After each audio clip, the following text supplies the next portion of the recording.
Dạ, chơi nó lọt quê tàu dạy con mù lầu. Đêm hai, đi lên đây, cây mù. Xin đưa con mà làm đâu. Dạ, không đẹp tay nó, giờ tay nâu. Tiệt gì mà sợ phận đâu giờ bấy xong à.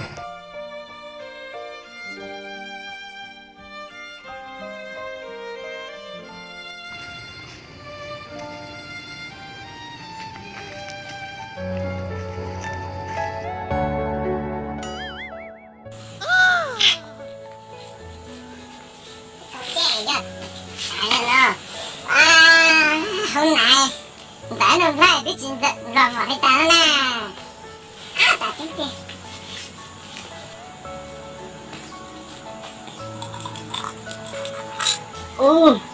Mình rồi dạ thiếu. Sợ.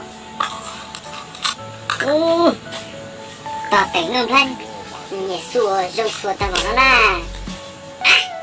Cho chơi chẳng nó lên chỉ có sủa thôi.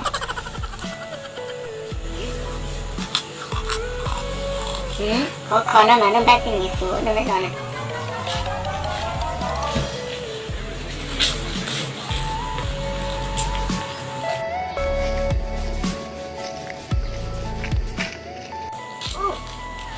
Đã đi gì rồi nè.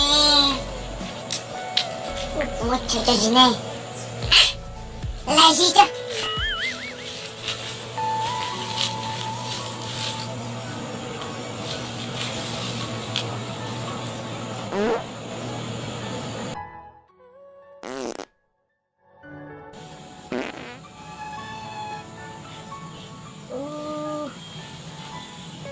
Chả mới được. Rồi trở rồi tôi tỏ thế nè. Sao chỉ gì của tao thả nấu. Rồi trở lên nè.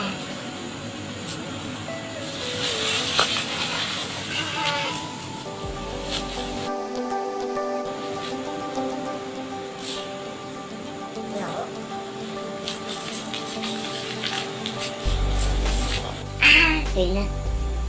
Ôi thì giờ nó chỉ cho cá.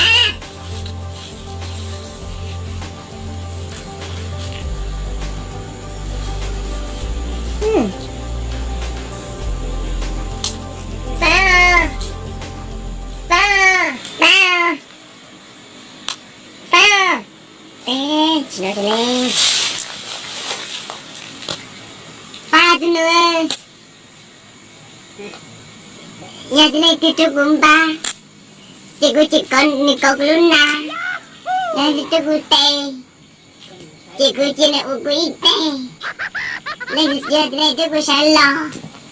Chị cũng bao giờ cho nên cho. Giờ thì chú sẽ lo chị chiến trọng nó tê rồi. Chú xin mà.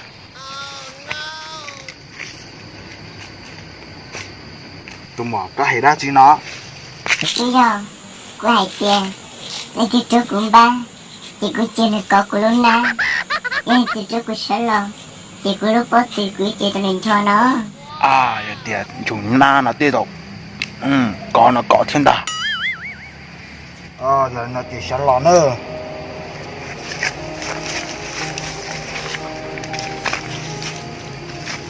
Lõi một